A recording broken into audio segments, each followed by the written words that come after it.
Eu sou Alexandre Jardim, do Grupo Imagem e Credibilidade. Diariamente no Jornal de Brasília, levamos para você um pouco da política que acontece no Brasil e, claro, vai repercutir em todo o Brasil. Os bastidores da política e muito mais. A análise, as causas, as consequências dos principais fatos da política brasileira, diariamente, de segunda a sexta. Começa agora JBR News. O climão pesado de Brasília chegou ao andar de baixo. Começa agora Brasília Já. Bom dia, Rodolfo. Bom dia, Alexandre. Bom dia, amigas, amigos. Estamos aí encerrando uma semana, mas que parece que não encerrará o climão desta semana em Brasília. Porque a gente iniciou falando do climão entre os presidentes ou os homens mais poderosos da República. E não é que o negócio chegou ao andar de baixo, porque ontem quem foi atingido foram deputados federais, mas deputados federais que atingem também uma ala importante hoje da oposição. E acabou virando troca de farpas entre Senado e presidente de partido político, Rodolfo Flávio. Pois é, né? Então, é bem isso. E o climão, aquele que a gente andou falando, ele não terminou. Reuniões vão acontecer na semana que vem para tratar dessas coisas, enfim, isso não acabou, mas se somou a essa coisa, né?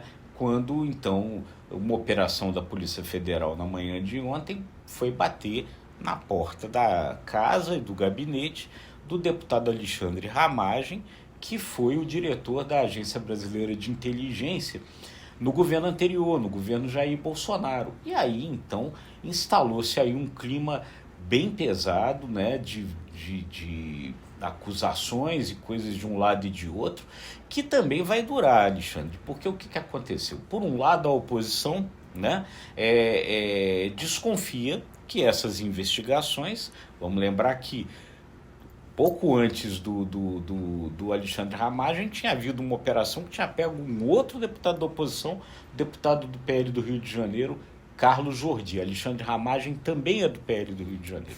Então, dois deputados da oposição investigados com uma pequena margem de tempo. Então, a oposição acha o seguinte, que isso está instrumentalizado politicamente para prejudicar a oposição e aí faz uma pressão em cima do presidente da Câmara, Arthur Lira, do presidente do Senado, Rodrigo Pacheco, no sentido de que intervenham para que isso não mais aconteça.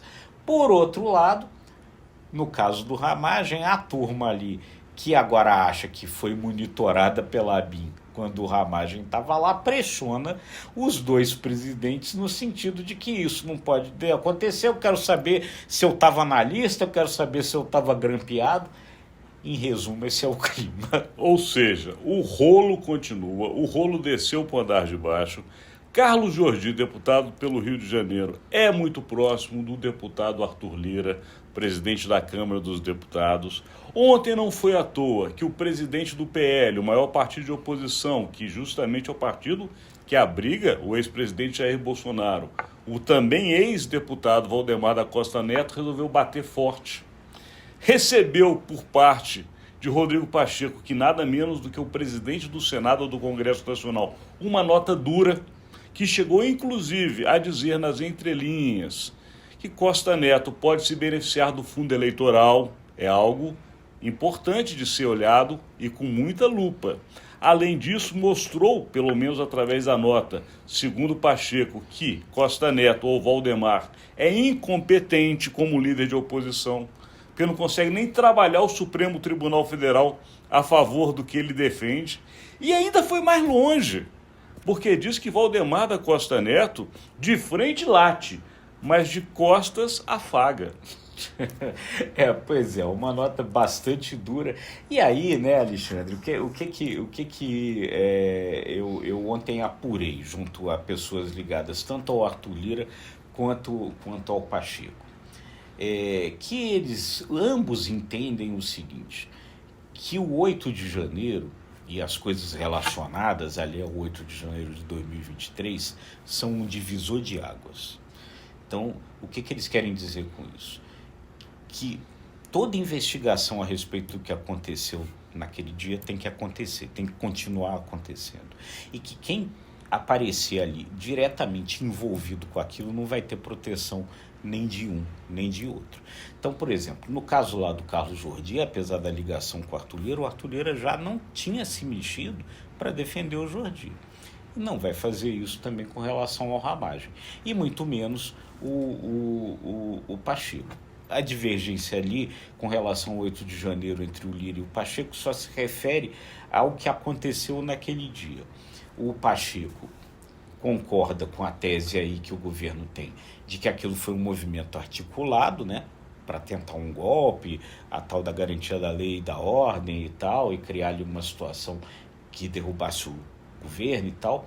E o Lira não concorda com isso. O Lira acha que, enfim, foi uma baderna. Os caras chegaram lá e quebraram tudo, mas ele também concorda que aquilo é inadmissível, quebrar tudo, e nesse ponto os dois aí concordam que quem aparecer numa investigação envolvido com isso, ninguém vai passar pano para esse cara. Não, rapidamente, eu não quero atrapalhar a sua apuração, mas é uma informação que eu tive em conversas ainda no ano passado, sobre a questão do 8 de janeiro. É interessante você trazer esse assunto, porque dentro da cúpula ali, que está justamente o presidente da Câmara, e como você bem disse, ele e Pacheco pensam um pouco diferente sobre esse tema, eles deixaram claro, ainda no ano passado, que o 8 de janeiro é um marco divisório, inclusive para o próprio governo, que a partir de 8 de janeiro de 24, quando teve inclusive aquele movimento em Brasília, foi se lembrado aquele episódio triste da nação, para estas pessoas ligadas ao Lira, ali se encerrava um período.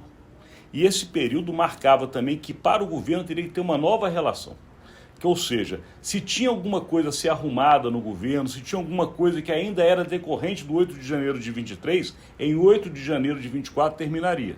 E que a partir de 9 de janeiro de 24, para a turma ali que o Lira está presente, o comando e a forma de atuar seria esqueça o passado e vamos trabalhar o presente. É isso aí. Por isso é que eles aí não querem sair em nenhum tipo de desagravo, de proteção a quem eventualmente esteve diretamente envolvido com aquilo. Porém, Valdemar da Costa Neto foi atacado. Vamos ver o que vai acontecer, porque o Valdemar a gente conhece de algumas décadas de Brasília. Não é uma figura desconhecida da capital federal.